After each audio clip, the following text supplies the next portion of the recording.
আজকে সিগারেট খুরকেও জান্নাতের টিকিট দেওয়া হয়।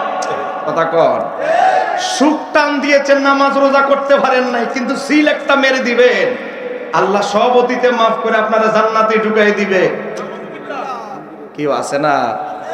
কথা বলেন না কেন? আছে না নাই?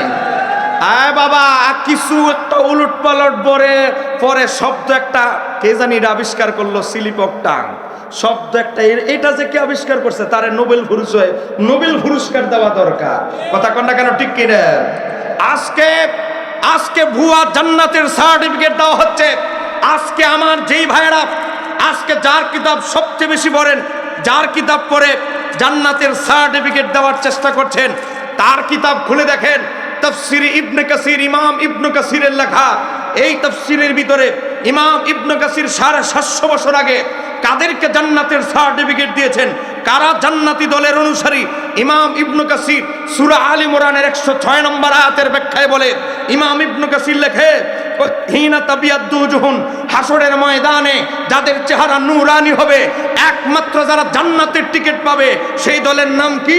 সেই দলের নাম আহলে সুন্নাত ওয়াল জামাত। একটু জোরে কর না মারহাবা। উনাদের পছন্দের তাফসীর ইবনে কাসির লেখা হয়েছে, কাতাসওয়াদ্দু উজুহুন, কাদের চেহারা হাসরের ময়দানে ভয়ানক হবে। আমরা দুনিয়াতেই দেখি যত এজিদের দালাল আছে, খারিজি ওয়াহাবি আছে, মর্তেদেরই চেহারাটা কুৎসিত বিকৃত আকৃতি ধারণ করতে দেরি নাই। এই কথা বলেন এখন ঠিক কিনা? যত দুশ্মনের রাসূল আছে, গোলাম আহমদ কাদিয়ানী টয়লেটে মরেছে, 3 দিন পরে টয়লেট ভাঙা, গেট দরজা ভেঙে তাকে তার লাশ বের করতে হয়েছে, শরীর ফসে গিয়েছিল। আমরা দেখি যত দুশ্মনের রাসূল বাংলাদেশের সবচেয়ে বড় মুফাসসির ছিল, একদিনও যায় নাই ফ্যাট ফুলে অবস্থা খারাপ হয়ে গেছে, আর পানি ঢুকে গেছে। আল্লামা সৈয়দ আবদুল মাদানির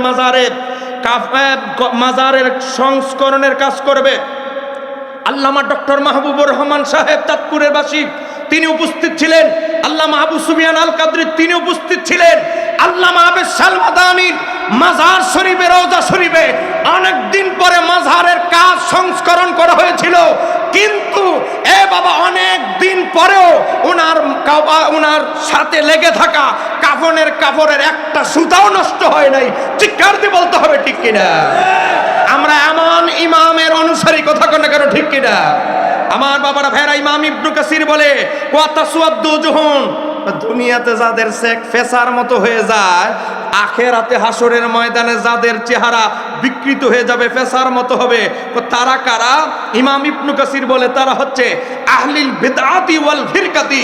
যত 72 ফিরকা আছে, আজকে যারা ভুয়া জান্নাতের সার্টিফিকেট দেয়, দিতে দিতে এজিদরও বাদ রাখছে না, এজিদরও জান্নাতের সার্টিফিকেট দেওয়া শুরু করেছে। এই কথা বলেন না কেন? ঠিক কিনা? অনেকগুলো বই আমার কাছে আছে, ইনিয়ে বিনিয়ে এজিদরেও জান্নাতের সার্টিফিকেট দিতে চায়।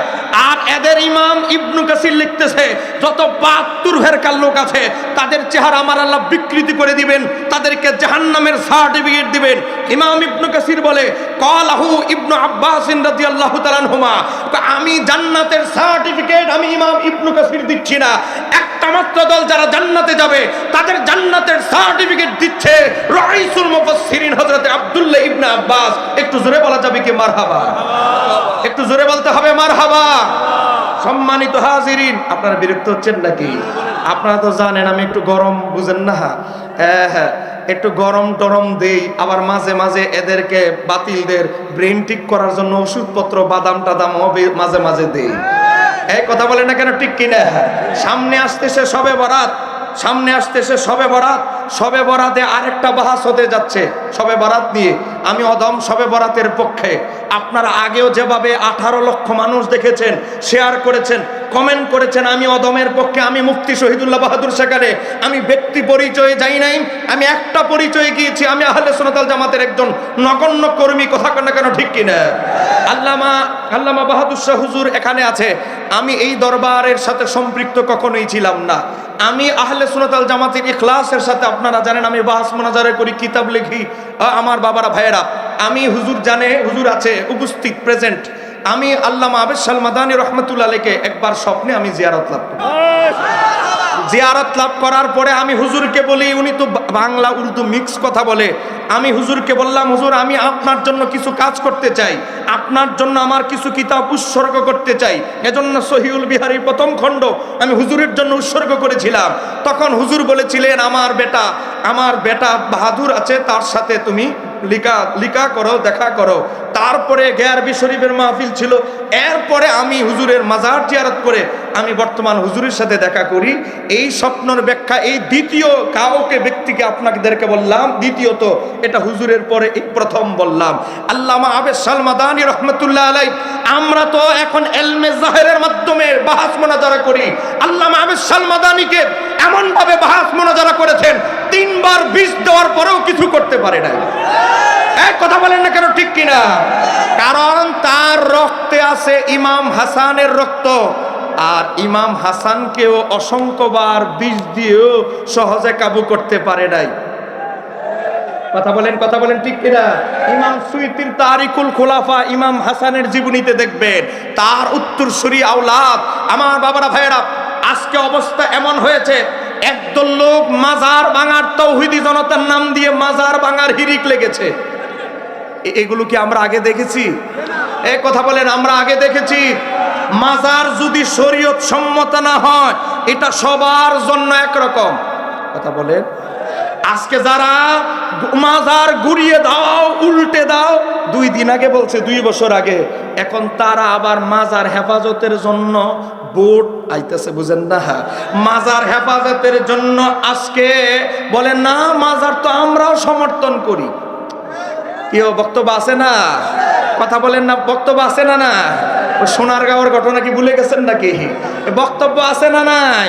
আজকে আমরা বলি, শুনলে মোদের হাসি পায়, মাজার বিরোধীরা মাজারের হেফাজত করতেছে। কথা বলেন না কেন, ঠিক কিনা? আমরা হাসতে হচ্ছে, আজকে যারা মাজার বিরোধী তারা মাজার হেফাজতের নামে ভোট কালেকশনে নেমেছে।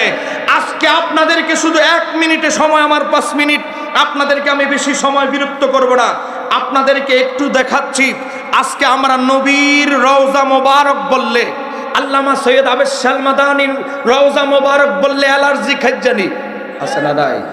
মাজার শরীফ লেখলে এদের এক মৌলবী দেখেন না, কিছুদিন আগে আরিফ বিন হাবিব কয়, মাজার আবার শরীফ হবে কেন?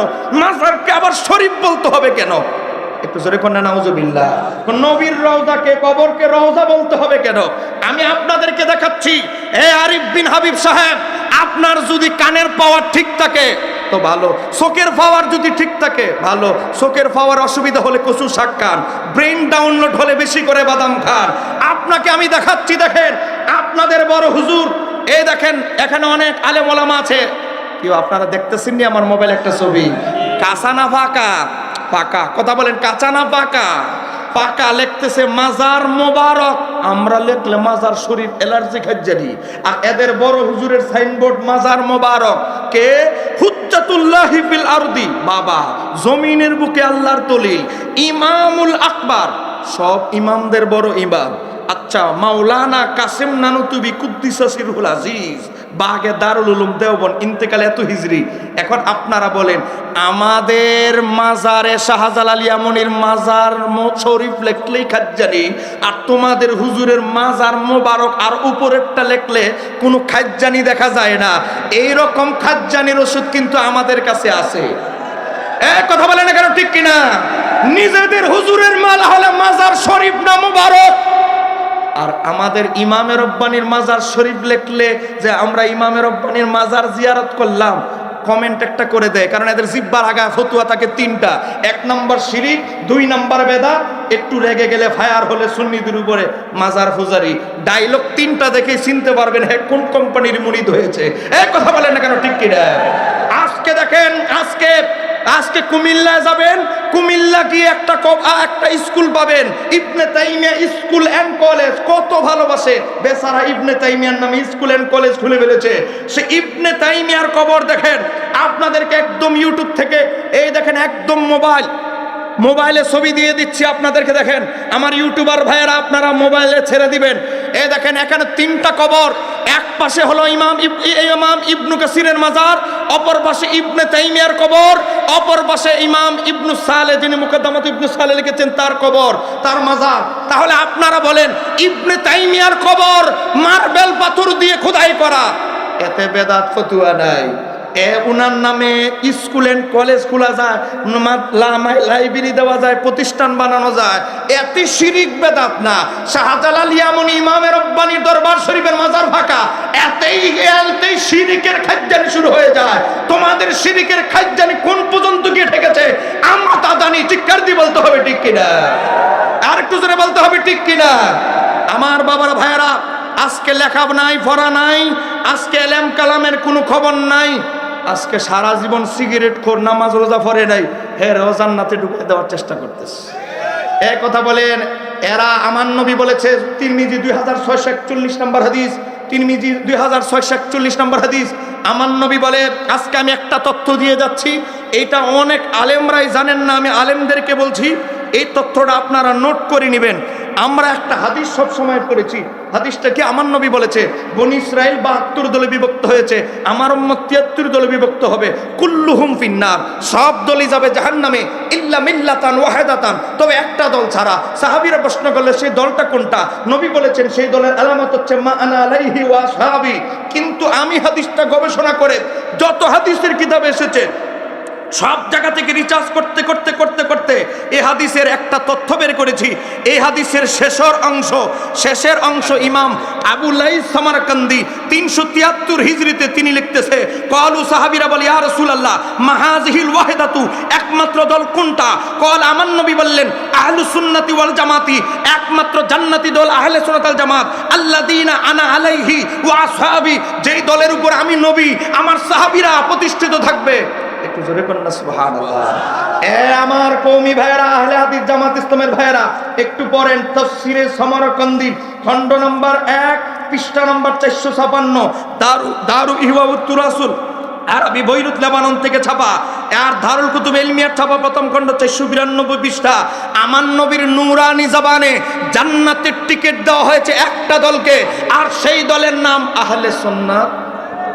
একটু জোরে কন্যা মারহাবা। এবার আমার বিরোধী ভাইদের একটা কিতাব থেকে দলিল দিচ্ছি, মা আনা আলাইহি ওয়া সাহাবীর ব্যাখ্যা। আল্লাহ এদের একজন বড় হুজুর মাওলানা আনোয়ার শাহ কাশ্মীরি, তিনি তিরমিজির 5 খণ্ডে একটা ব্যাখ্যা গ্রন্থ লিখেছেন, তার নাম হচ্ছে আরফুস সাজিদ, 4 নম্বর খণ্ডে 125 পৃষ্ঠা 2641 নম্বর হাদিসের ব্যাখ্যা। মাওলানা আনোয়ার শাহ কাশ্মীরি, যাকে নিয়ে আমার কওমি ভাইয়েরা গর্ব করে, সে আনোয়ার শাহ কাশ্মীরি মা আনা আলাইহি ওয়া আসহাবি এই হাদিসের এই শব্দের ব্যাখ্যায় বলে, মিসদাকুহু, এই দলের এই কথার মা আনা আলাইহি ওয়া আসহাবি, এই হাদিসের এই কথার প্রতিফলন হচ্ছে কোন দল? আহলুস সুন্নাতি ওয়াল জামাতি। সেই দলের প্রতিফলন নবী যে বলছে আমার এবং আমার সাহাবীদের আদর্শ প্রতিষ্ঠিত থাকবে, আনোয়ার শাহ কাশ্মীরি বলে সেই দলটা বাস্তবে নাম হলো আহলে সুন্নাত ওয়াল জামাত। একটু জোরে বলা যাবে কি মারহাবা? তাহলে আহলে সুন্নাত ওয়াল জামাত একমাত্র জান্নাতে যাবে তারাই জান্নাতি, এছাড়া যত ভুয়া টিকিট বিক্রি হোক এগুলো কি কিনে ঈমান নষ্ট করা যাবে? কথা বলেন, ঈমান নষ্ট করা যাবে? সম্মানিত হাজিরিন, আজকে একজন যুবক মারা গেছে কিছুদিন আগে, হাদি উসমান হাদি মারা গিয়েছে, নির্মমভাবে তাকে হত্যা করা হয়েছে। আমরাও তার বিচার চাই, কিন্তু তার গান বানাইতে গিয়ে আজকে অবস্থা এমন হয়ে গেছে তাকে মুসা নবীর সাথে তুলনা দেওয়া হচ্ছে। একটু জোরে করে নাউজুবিল্লাহ। আপনারা আবু উবায়দার গানটা ভালো করে শুনে দেখবেন। এই আবু উবায়দা গত কয়েকদিন আগে, কালকের আগের দিন, এক মাহফিলের মঞ্চে মাওলানা মামুনুল হক সাহেবকে বসিয়ে রেখে আজকে উসমান হাদির পাশাপাশি মামুনুল হককেও মুসা নবীর সাথে তুলনা দেওয়া হচ্ছে। একটু জোরে বলা যাবে কি নাউজুবিল্লাহ? আর একটু জোরে বলেন না নাউজুবিল্লাহ। আমরা আপনি যার দলে মন চায় তার দলে ভোট দেন, আমাদের কোনো অসুবিধা নাই, কিন্তু কোন সাধারণ ব্যক্তিকে নবীর শানে নবীদের মতো উপমা দিলে আমরা চুপ থাকবো না। কথা কন ঠিক কিনা? আজকে আরেক ব্যক্তি বুঝেন না, যুবক একজন রে বুঝেন না, ভাগ বাটোয়ারা করে যুবক এক নেতারে নমিনেশন দিয়ে দিয়েছে, উড্ড করতে হয়েছে। আমাদের এক ভাই, তিনি নিজেরে ইব্রাহিম আলাইহিস সালামের কুরবানির সে যে নমিনেশন উড্ড করলো, তার এটাকে ইব্রাহিম নবীর কুরবানির সে বড় কুরবানি বলে ডেলিভারি চালিয়ে দিয়েছে। একটু জোরে বলেন না নাউজুবিল্লাহ। আজকে ইব্রাহিম নবী নবীর চাইতে বড় কুরবানি ডেলিভারি দিয়ে দেয়। আবার এদের বড় হুজুর, আমি তার সাথে বাহাসের জন্য সব রেডি করেছিলাম। আমাদের এখন বর্তমান যিনি চেয়ারম্যান, আমাদের তো এখন যেহেতু কমিটিতে আমার নাম ঢুকেছে, আমি তো ওনাদের অনুমতি ছাড়া বাহাস মোনাজারা যেতে পারি না। এ বাবা, আমাদের উপর থেকে নিষেধ আসার কারণে যাই নাই। একটু কাই মুফতি সে কুল ইন্নামা আনা বাশারুম মিসলুকুমের তাফসীর করে, কুল ইন্নামা আনা বাশারুম মিসলুকুম। শুনবেন, এদের জিহ্বা শব্দ থাকবে দুইটা। কোরআনের আয়াত বলতে গেলে বলবে কুল ইন্নামা আনা, প্রথম হাদিস বের হবে কুল্লু বেদাতিন দালালা। এই দুই হাদিস, এক হাদিস আর এক আয়াত ছাড়া এদের জিহ্বার মাঝে আর কোনো কিছু থাকে না। এ বাবা দেখেন, এখন আমি আপনাদেরকে যেই কথা বলতেছিলাম, বিরক্ত হচ্ছেন নাকি আপনারা? কথা বলেন না কেন, বিরক্ত হচ্ছেন? আজকে দেখেন, আজকে বলা হচ্ছে কি কুল ইন্নামা আনা বাশারুম মিসলুকুম। হে তাফসীর করতেছে, হে নবী আপনি বলে দিন আমি তোমাদের মতো মানে আবু জাহেল উতবা সাহেব আমার আপনার মতো মানুষ। একটু জোরে করেন না নাউযুবিল্লাহ। বলেন আমার নবী কি আবু জাহেলের মতো ছিল? কথা বলেন, আমার নবী কি আবু জাহেলের মতো ছিল? আজকে এই যে কুয়াকাটার হাফিজুর রহমানের ভাই মিসবাহ, সে কিছুদিন আগে কি বক্তব্য দিয়েছে? সে বলে আমার নবী দেখতে হুবহুব চেহারা আবু জাহেলের মতো ছিল। একটু জোরে বলেন না নাউযুবিল্লাহ। আমি 2 মিনিট পামুনি ভাই, হ্যাঁ একটু জোরে করেন না মারহাবা। বুঝুনি তো, আলেম ওলামার এখন অভাব নাই, কিন্তু এই অ্যান্টিবায়োটিক গুলো না দিলেও তো আবার হয় না। কথা বলেন না কেন, ঠিক কিনা? আপনারা বলেন আমার নবী একজন ব্যক্তির ঘরে বড় হয়েছেন, তার নাম হচ্ছে আবু তালিব। আর আবু তালিব নবীর চাচার ঘরে আরেকজন ব্যক্তি বড় হয়েছে, তিনি হচ্ছে মাওলা আলী মুশকিল কুশা। কথা বলেন না কেন, ঠিক কিনা? আমার মাওলা আলী যখন কুফা নগরীতে রাজধানী কায়েম করলেন, কুফার মানুষ চতুর্দিকে ঘেরাও করে ধরলো। হযরত আলী এত সুন্দর, না জানি আমার নবী কত সুন্দর ছিল। হাজার হাজার ব্যক্তি এসে শামাইলে তিরমিজি হাদিস নাম্বার 5, হাজার হাজার কুফার মানুষ বলে, হে আমিরুল মুমিনিন, মুমিনদের আমির, আপনি যদি এত সুন্দর হন, আপনি যদি একটু বলতেন আমার নবী দেখতে কেমন ছিল। আল্লাহ হযরত আমিরুল মুমিনিন বলে, আমি আলীর জবানে এত বড় ইলমের ভান্ডার হওয়ার পরে, মাওলা আলী বলে আমি আলীর জবানে আমার নবীর সৌন্দর্য, আমার নবীর শ্রেষ্ঠত্ব বর্ণনা করে আমি শেষ করতে পারবো না, সেই যোগ্যতা আমার নাই। এক লাইনে আমি তোমাদেরকে আলী বলে দিচ্ছি, লাম আরা ক্বাবলাহু ওয়ালা বাদাহু মিসলাহু সাল্লাল্লাহু আলাইহি ওয়াসাল্লাম। আমি আলীর দুই নয়নের চোখে লাম আরা, আমি নবীর পূর্বে, নবীর পরে, ওফাতের পরে নবীর মতো কোন সত্তা লাম আরা, আমি আলী এই দুই চোখে দেখি নাই। চিৎকার দিয়ে বলা যাবে কি সুবহানাল্লাহ? তাকবীর, নারায়ে রিসালাত। সময় দেয় করে আবার খাদেম করে সময়টা সাটা দে রে। কি রাগ করতেছেন নাকি? রাগ করতেছেন? নবী যার সাথে বড় হয়েছে, আবু তালিবের ঘরে একসাথে নবী এবং মাওলা আলী দুইজন একসাথে বড় হয়েছে। সে মাওলা আলী বলে হযরতে আল্লাহর হাবিবের মতো মিসাল দেওয়ার মতো কোনো ব্যক্তি লাম আরা, আমার দুই নয়নের চোখে এখনো আমি আলী দেখি নাই। আর এই হুজুর কুয়াকাটার হুজুর কইতেছে নবী দেখতে নাকি আবু জাহেলের মতো ছিল। আর একটু আস্তে বলেন। এই কথা যখন বলবো, এই কথা যখন আমরা বলতে যাব,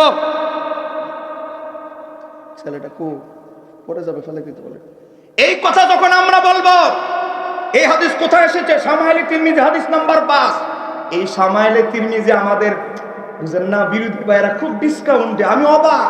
এই বই ছাপাইতে লাগবে 300 টাকা, 250 টাকা দামে চালাইতেছে। আমারে খালি ছেলেরা গুতায়, হুজুর এত বড় মোটা বই শামাইলে তিরমিজি, হ্যাঁ, আর রাহিকুল মাকতুম, এত সস্তা কিনে ফেলি, আর আপনার এত দাম। আমি কি বাইরে এই বইটা 250 টাকা ছাপানো সম্ভব নয়, এটা 60 টাকা বান্ডিং, এত টাকা রিম কাগজ, তুমি হিসাব করো কত টাকা যাবে। হুজুর ছাপা খরচ 256 টাকা, 250 টাকা বেঁচে কেমনে? ভাই আমাদের তো তেল আবিবের টাকা আসে না, আমাদের তো বাইরে থেকে টাকা আসে না, তেল আবিবের টাকা আসে না, আমরা এত সস্তায় বই দিতে পারি না। এই শামাইলে তিরমিজি বই আমাদের জামাতের ভাইরা, আহলে হাদিস ভাইরা, কওমি ভাইরা অনুবাদ করেছেন। সেই বইয়ের 5 নম্বর হাদিস, এই হাদিসটা আমি যেটা আপনাদেরকে বললাম, তিরমিজিতে এসেছে 3637 নম্বর হাদিস। আরেকটা হাদিস আপনাদেরকে বলছি, যিনি হাদিসের সবচেয়ে বেশি বর্ণনাকারী হযরত আবু হুরায়রা, তাকে প্রশ্ন করলেন বিখ্যাত তাবী হযরত সাইয়্যিদ ইবনুল মুসাইয়িব। তিনি বলে, ও আবু হুরায়রা, আপনি তো নবীর খুব কাছাকাছি ছিলেন, নবী দেখতে কেমন ছিলেন একটু কি বলা যাবে?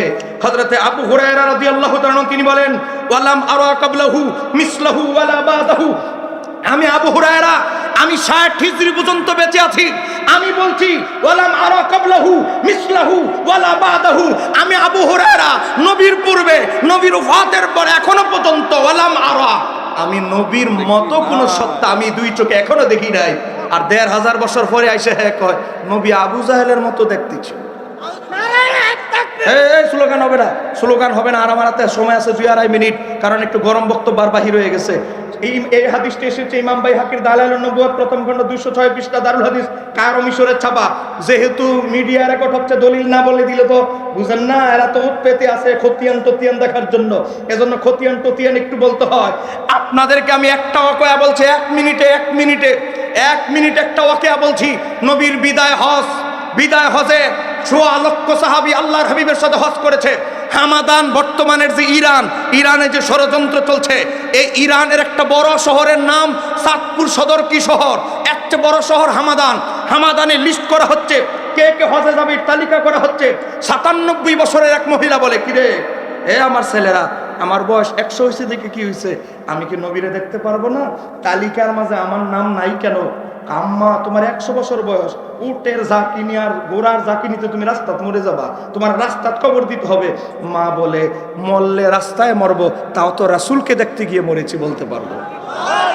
মহিলারা কি করছে কোনোভাবে বোঝানো যায় না। ছেলেরা নাতিরা রাত্রেবেলা চলে গেছে হজে, মারে না জানা মা ঘুমায় রয়েছে, রাত্রে চলে গেছে।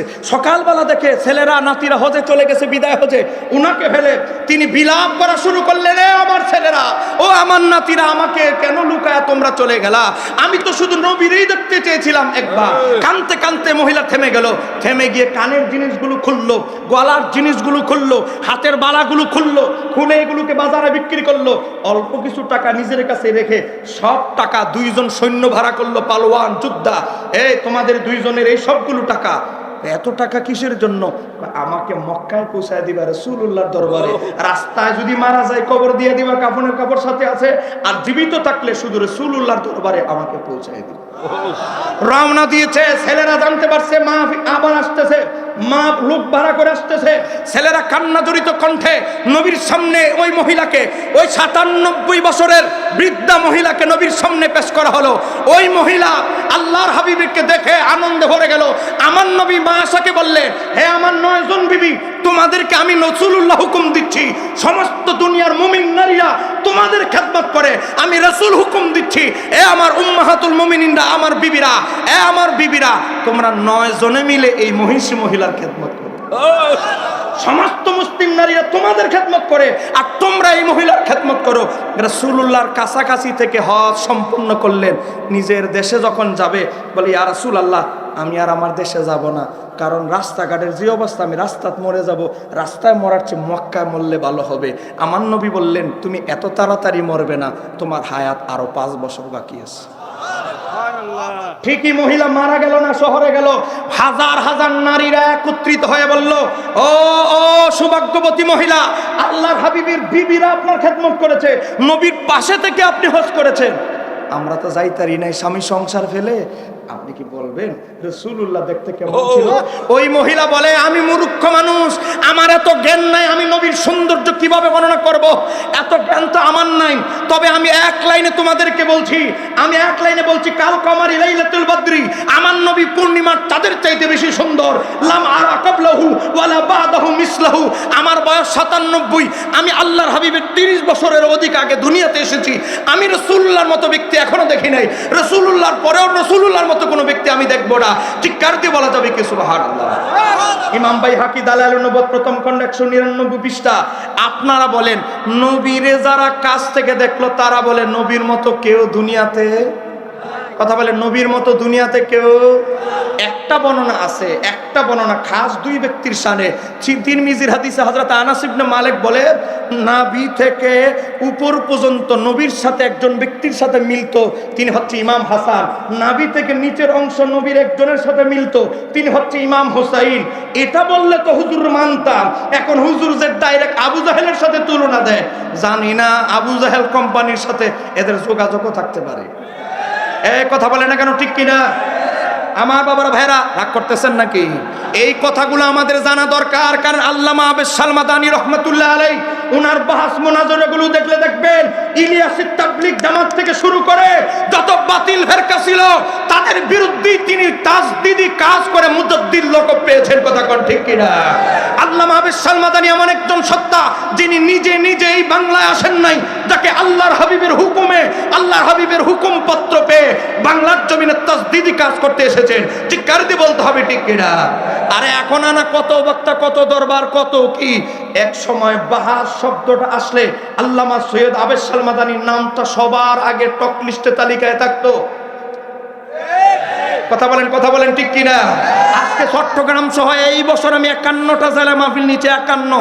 কালকের পরের দিন আমার নাটোর 51 জেলায় মাহফিল নিয়েছি। কিন্তু আমরা কিছু সুন্নিয়াত নিমুখ হারাম এই যে মহান ব্যক্তি আহলে সুন্নাত ওয়াল জামাতের এত খেদমত জাতিকে দিয়ে গেল, অনেক জায়গায় কনফারেন্সে মুনাজাতে ওনার নামটাও উল্লেখ করা হয় না। কথা বলেন ঠিক কিনা? কথা বলেন না কেন ঠিক কিনা? আমি তাফসিরে দুররে মানসুর বের করছি রমজানের পরে। আমি নিয়ত করেছি ইমাম সুয়ুতির তাফসিরে দুররে মানসুর যখন প্রথম পৃষ্ঠা খুলবে, প্রথম পৃষ্ঠায় প্রথম খণ্ডে আল্লামা আবেশাল মাদানীকে উৎসর্গ করে একেবারে আমি যদি মারাও যায় 100 বছর পরে যখন তাফসিরে দুররে মানসুর ইমাম সুয়ুতির খুলবে, প্রথম পৃষ্ঠাটা খুললে যেন আল্লামা সৈয়দ আবেশাল মাদানী কি আমাদের নতুন প্রজন্ম জানতে পারে, এটা আমি সেট করে দিয়েছি। একটু জোরে বলেন না মারহাবা। বিনিময়ে আমি হুজুর কেবলা আপনাদের থেকে 1 টাকাও চাই না, বিনিময় দেওয়ার মতো ব্যক্তি উনি এখানে রওজা শরীফে শায়িত আছে। বলেন আল্লাহর ওলি তার রওজা মোবারকে মাজারে কে আসলো কে গেল তিনি দেখতে পায় কি পায় না? কথা বলেন পায় কি পায় না? একটা হাদিস আগে এতেকাত ভালো না হলে মুর্শিদের ভয়েস পাবেন না। রাইসুল মুফাসসিরিন আব্দুল্লাহ ইবনে আব্বাস বলে ক্বালা রাসূলুল্লাহ সাল্লাল্লাহু আলাইহি ওয়াসাল্লাম মা মিন আহাদিন ইয়ামুরু বিকবরি আকিহিল মুমিনিন, একজন মুমিন যখন তার মুমিন ভাইয়ের কবর জিয়ারত করে, আল্লাহর ওলি মুত্তাকি মুমিন মুত্তাকি ব্যক্তির কবর জিয়ারত করে, তাহলে কি হয়? কানা ইয়ারিফুহু ফিদ দুনিয়া, দুনিয়াতে তার মুরিদকে তার নাতি মুরিদকে যেভাবে চিনতেন আল্লাহর ওলি তার রওজা মোবারক থেকে সেভাবে চিনতে পারে। এখানে শেষ না, আপনি যখন আল্লামা সৈয়দ আবেশাল মাদানীর মাজারে গিয়ে বলেছেন আসসালামু আলাইকা ইয়া ওয়ালি আল্লাহ, এ আল্লাহর বন্ধু আপনাকে সালাম, আল্লাহর ওলি হাদিসের ভিতরে এসেছে ফায়াসাল্লিম আলাইহি ইল্লা আরাফাহু ওয়া রাদ্দা আলাইহিস সালাম, আল্লাহর ওলি তার রওজা মাজার থেকে চিনে চিনে আপনাকে দেখে দেখে তা আপনার সালামের জবাব দিয়ে দেয়। একটু জোরে বলতে হবে সুবহানাল্লাহ। এই হাদিসকে ইমাম আব্দুল্লাহ ইবনে মুবারক কিতাবুজ জুহুদে বর্ণনা করেছে। সিয়াসিত তার 6 ইমামের যখন জন্ম হয় নাই তখন এই কিতাব লেখা। এই হাদিসের ব্যাখ্যা ইবনে তাইমিয়া মাজমাউল ফতোয়া 24 নম্বর খণ্ড 331 পৃষ্ঠায় লেখে ক্বালা ইবনে মুবারক, আব্দুল্লাহ ইবনে মুবারক বলে সাবাতা যালিকা লিন নবী সাল্লাল্লাহু আলাইহি ওয়াসাল্লাম, এই হাদিসটা সাবাতা নবী থেকে প্রমাণিত। ওয়া সাহাহু আব্দুল হক সাহিবুল আহকাম, আহকামুল কুবরার লেখক ইমাম আব্দুল হক ইসবিলি হাদিস থেকে সহিহ বলেছে। একটু জোরে কর না মারহাবা। তাহলে আল্লাহর ওলিরা আমাদেরকে চিনতে পারে কি পারে না? কথা বলেন, চিনতে পারে কি পারে না? আরে আল্লাহর ওলি কেন? সহিহ বুখারী হাদিস নাম্বার 1338, একজন মুমিন ব্যক্তিকে যখন আমরা কবর দেই, একজন মুমিন নরমাল মানুষ তাকে যখন আমরা দাফন করে আসি, আমার নবীর সাহাবী আনাস বলে, নবী বলেন কি হয়েছে? ইন্নাহু লা ইয়াসমাউ কারআনি আলিহিম, আপনারা আমার স্যান্ডেলের আওয়াজটা পর্যন্ত ওই মৃত ব্যক্তি আমাদের শোনে। একটা নরমাল মৃত ব্যক্তি যদি স্যান্ডেলের আওয়াজটা শুনে আমাদের, সহিহ বুখারী হাদিস নাম্বার 1338, আল্লামা আবেশাল মাদানীর ক্ষমতা কি কম না অনেক বেশি? কত বেশি? ইমাম ফখরুদ্দিন রাজি তাফসিরে কবিরের ভিতরে ইমাম ফখরুদ্দিন রাজি লেখে একজন আল্লাহর ওলি যখন ফানা ফিল্লার মাকামে চলে যায়, তার কাছে পৃথিবীর পূর্ব আর পশ্চিম দূরে আর কাছে কোনো বস্তু নাই। আল্লাহর ওলি যদি চায় পৃথিবীর শেষ প্রান্ত থেকে তার এক প্রান্তে মুরিদ রয়েছে, তার মুরিদের কোনো বিপদ দূর করে দিবে, তার কাছে পৃথিবীটাকে আমার আল্লাহ সংকুচিত করে দেয়। চিৎকার দিয়ে বলা যাবে কি সুবহানাল্লাহ।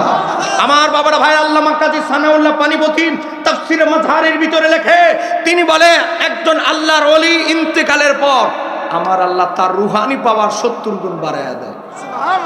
বলেন না কয় গুণ? কথা বলেন কয় গুণ? আল্লামা আবেশাল মাদানী রহমাতুল্লাহ আলাইহিকে যদি ভালোভাবে স্মরণ করতে পারেন, বিপদে জটিল জায়গায় যদি তাকে স্মরণ করার মতো করতে পারেন, আমি অদম মুফতি শহীদুল্লাহ বাহাদুর অসংখ্য বিপদে অসংখ্য জটিল জায়গায় এই মহান ব্যক্তির উসিলা দিয়ে আল্লাহ আমাকে উদ্ধার করেছে। আপনি প্র্যাকটিক্যাল ভাবে আপনি আপনার জীবনে একেবারে ইখলাসের সাথে এই আল্লাহর ওলির ব্যাপারে আকীদা ঠিক রাখে ইখলাসের সাথে ওনাকে হৃদয়ে ধারণ করেন, দেখবেন আল্লামা আবেসাল মাদানী রহমতুল্লাহ আলাইহির মদদ আপনার ওনার ফয়জ কিভাবে আপনার কাছে আসে। কথা বলেন ঠিক কি না? আমি জানি ভাই কেউ বিরক্ত হচ্ছেন নাকি আপনারা? কথা বলেন, বিরক্ত হচ্ছেন আপনারা? সম্মানিত হাজিরিন, আজকে আমি আপনাদেরকে একটা হাদিসের ব্যাখ্যা আমার দিতে হবে যুগের প্রয়োজনে। আজকে বিভিন্ন জায়গায় গেলে আমাকে এইটা প্রশ্ন করা হয় যে হুজুর এই হাদিসের ব্যাখ্যাটা কি যদি একটু দিতেন, কারণ আমাদেরকে তো এই হাদিস দিয়া মানুষ দুর্বল করার চেষ্টা করে। হাদিস কি? আমার নবী যখন মক্কা থেকে মদিনায় গেলেন তাকে বলা হয় হিজরত। বলে এটাকে কি বলা হয়? এজন্য কিছুদিন আগে 10-12 দিন আগে এক ভাড়াইট্টা বক্তা সে কি বলেছে? নবী পালায়ন করেছে। সার্চ দেন, ইউটিউবে সার্চ দেন, না হলে মোবাইল দেন, আমি বের করে দেই। আমার নবীর হিজরতকে যে পালায়ন শব্দ ব্যবহার করেছে তার মতো জাহান্নামের কীট আবু জাহেলের উত্তরসূরি আর বাংলায় থাকতে পারে না। চিৎকার দিয়ে বলতে হবে ঠিক কিনা? আজকে নাস্তিকদেরকে কথা বলার জন্য সুযোগ তারাই করে দিচ্ছে। কথা কম। এবার আসেন, আমি যেই কথা বলছি হাদিসটা ঠিকই আছে, কিন্তু অপব্যাখ্যা কিভাবে করে।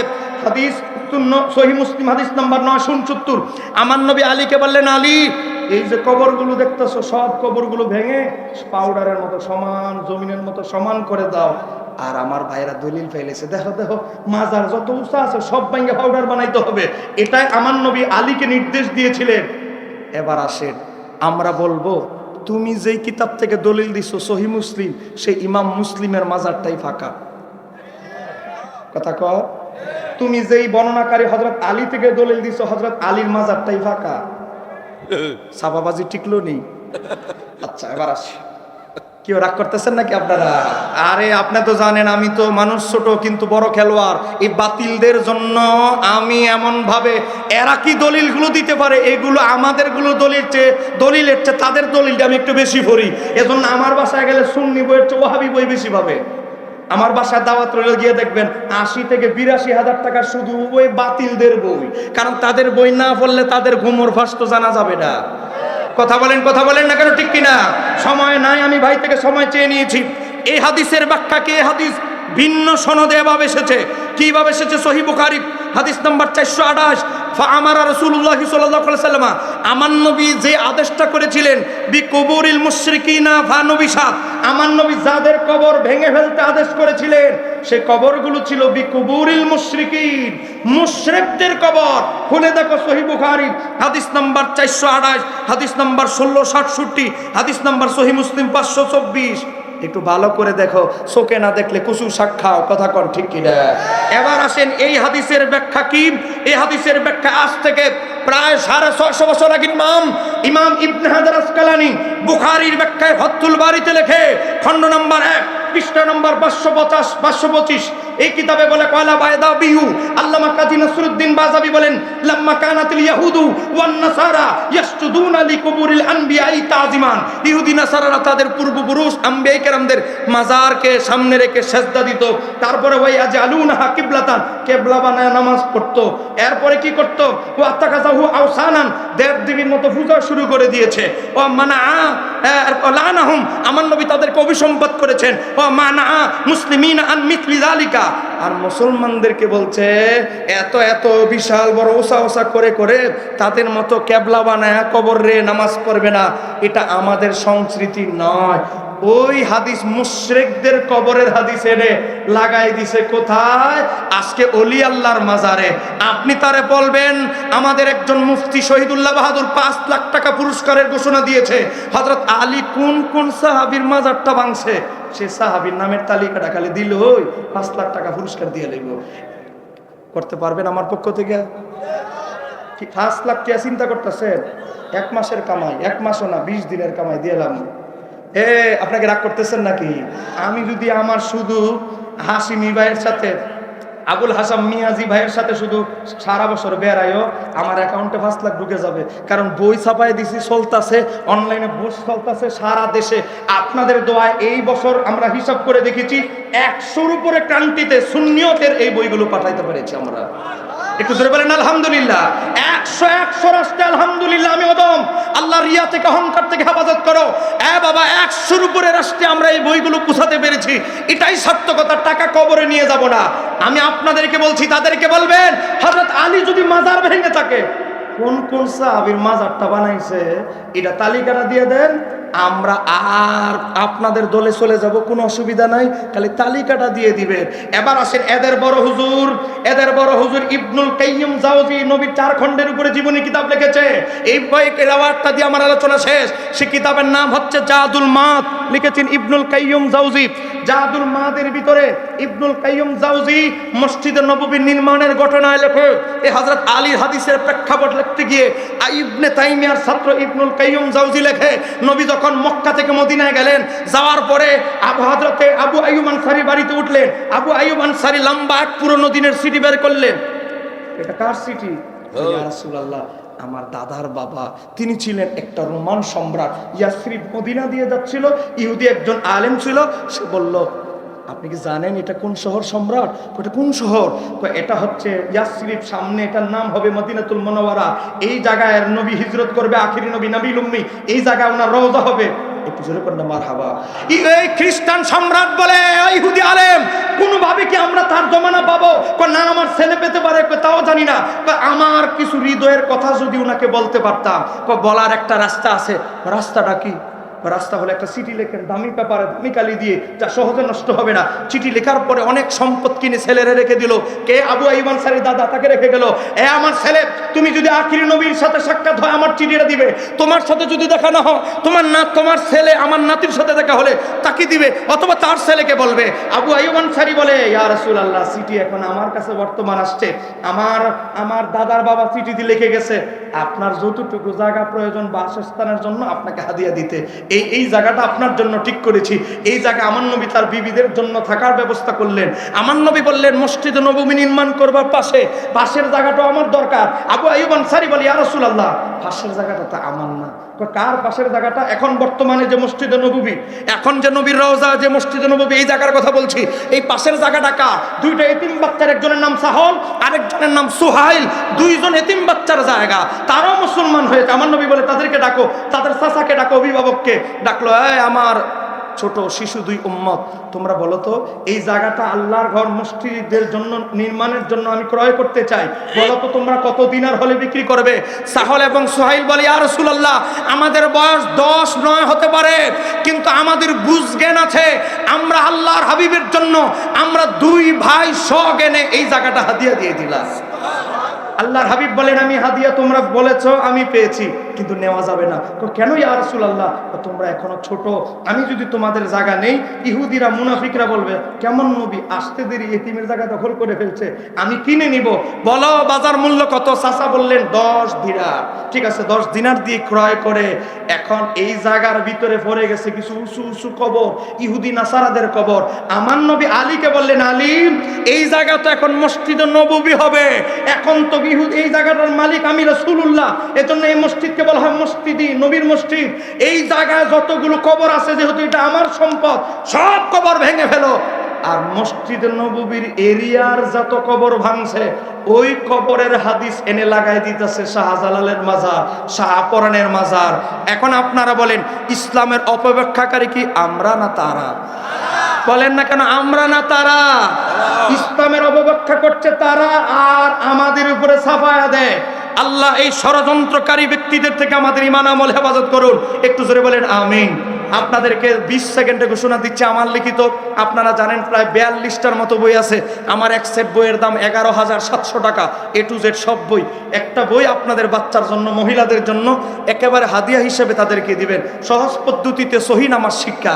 এখানে আছে সামনে যে সবে মেরাজ, ষড়যন্ত্র, সামনে যে সবে বরাত, হালুয়া রুটি, এখানে ষড়যন্ত্রের জবাব। তারাবি নামাজ সামনে আসতেছে 20 রাকাত না 8 রাকাত, এরপরে আজানের আগে সালাতু সালাম, তারপরে জানাজার পরে দোয়া সহ অনেকগুলো কিছু মাসালা এখানে আছে। পাশাপাশি 32 রকমের নফল নামাজ আছে। আপনার বাচ্চার স্মৃতিশক্তি খারাপ হলে কোন দুরূদ পড়বেন? 266 পৃষ্ঠা, এখানে বিস্তারিত দলিল দেওয়া আছে। আপনার ওয়াইফ অনেক পর্দা, অনেক পবিত্রতার মাসালা জানে না, মাসিকের মাসালা, অনেক মাসালা লজ্জায় বলতে পারে না। চন্দ্রগ্রহণ হয়ে গেছে, মহিলা গর্ভবতী, কি নামাজ পড়বে জানে না। সূর্যগ্রহণ হয়ে গেছে, মহিলা গর্ভবতী, কি নামাজ পড়বে জানে না। তাদেরকে উপহার দিবেন দিয়ে আরেকটা বই, আহলে সুন্নাত ওয়াল জামাত কারা? বলেন আহলে সুন্নাত ওয়াল জামাত এখন ডব্লিউরাও দাবি করা শুরু করেছে। এই কথা বলে না কেন, ঠিক কিনা? এই সিলেটের এই যে আমার ভাই হবিগঞ্জ থেকে আসছে, উনাদের এলাকায় এক মোল্লা, তারা আমি বাহাসের চ্যালেঞ্জ দিয়েছিলাম। সে কি বলেছে? আলা হযরত নাকি ইংরেজদের দালাল। আমি বলেছি আলা হযরত ইংরেজদের দালাল নয়, বাস নাও, আমি প্রমাণ করব তোমাদের দেওবন্দের বড় হুজুর আশরাফ আলী থানভী 600 রুপি নিত ইন্ডিয়া থেকে, এই ইংরেজদের থেকে। তোমাদের রশিদ আহমদ গাঙ্গুহি 800 রুপি নিত ইংরেজদের থেকে। এটা তোমাদের কিতাব থেকে প্রমাণ দিব। এখনো পর্যন্ত কেউ সাহস করে নাই, কারণ তারাও গবেষণা করে দেখছে এদের বড় হুজুররা আসলে ইংরেজদের থেকে টাকা পয়সা নিত, এজন্যই ভয়ে সাহস করে না। আমার বাবার ভাইয়েরা এই বইটা নিবেন, আহলে সুন্নাত ওয়াল জামাতের আর বাতিলদের সাথে যে আমাদের 42টা পার্থক্য। এখানে আছে নবী নূর, নবী অতুলনীয় বাসার, এরপরে আসেন নবীর ইয়া রাসূলুল্লাহ বলে দূর থেকে ডাকা, আজকে না লিল্লাহি তাকবীর, লিল্লাহি তাকবীর, এরপরে নারায়ে রিসালাত বলে না। তাদের জবাব পাবেন 66 পৃষ্ঠায়। নবীর উসিলা দেওয়া, নবী দূর থেকে আমাদের আওয়াজ শুনেন, এই আকীদা। নবী নিরক্ষর মুরুক্ষ ছিল না, নবী লিখতে জানতেন, পড়তে জানতেন। এজন্য নবী বলে ইন্নামা বুইস্তু মুআল্লিমান, আমি শিক্ষক হিসেবে প্রেরিত হয়েছি। জানাজার পরে দোয়া, দাফনের পরে দোয়া, পীর ও মুর্শিদের কদম বুসি করা, এরপরে ঈদে মিলাদুন নবীর নাম শুনে চুমু খাওয়া, জানার আগে সালাতু সালাম, হাজির নাজির। মোট কথা 45টা অ্যাটম বোমা হিসাবে আপনি 150 টাকা দিয়ে সম্ভব হলে একটা বই নেবেন। আমার ছেলে আসবে, কেউ উঠবেন না, আমার বই ব্যবসার দরকার নাই, ছেলে আসবে, আপনারা কেউ উঠবেন না। আল্লাহ সুবহানাহু ওয়া তাআলা যে ঈমানি আকীদার কথাগুলো বলা হয়েছে, আল্লাহ এগুলোর উপর ঈমান আকীদা মজবুত রাখার তৌফিক দান করুন। একটু জোরে বলেন আমিন। আমার ভাই আল্লামা মুফতি আবুল হাশেম মিয়াজি সাহেব বলেন, আমার ভাইকে চিনেন কি চিনেন না? বর্তমানে ইমামে রব্বানী দরবার শরীফের খলিফা। একটু জোরে কন্যা মারহাবা। এই দরবারে অনেক দিন ধরে দীর্ঘদিন ধরে নিরলস শ্রম আমার ভাই দিয়ে যাচ্ছে। উনি আমার ভাই তার ছোট ভাইয়ের জন্য আমার প্রকাশনার 52 আইটেমের A to Z বই ওনার ভাইয়ের জন্য কিনেছে হাদিয়া দেওয়ার জন্য। একটু জোরে কন্যা মারহাবা। আপনারা নিবেন। এই ফিতনা বাসাদের যুগে আমাদের সুন্নিদের একটা বড় কুঅভ্যাস, আমরা বই পড়ি না, আর বাতিলদের এক একটা বই 1.5 লাখ কপি 2.5 লাখ কপি বিক্রি হয়, আর আমরা 10,000 বিক্রি করতে পারি না। এটা আমাদের চরম ব্যর্থতা। বই পড়ার অভ্যাস তৈরি করুন। আসসালামু আলাইকুম ওয়া রাহমাতুল্লাহি তাআলা।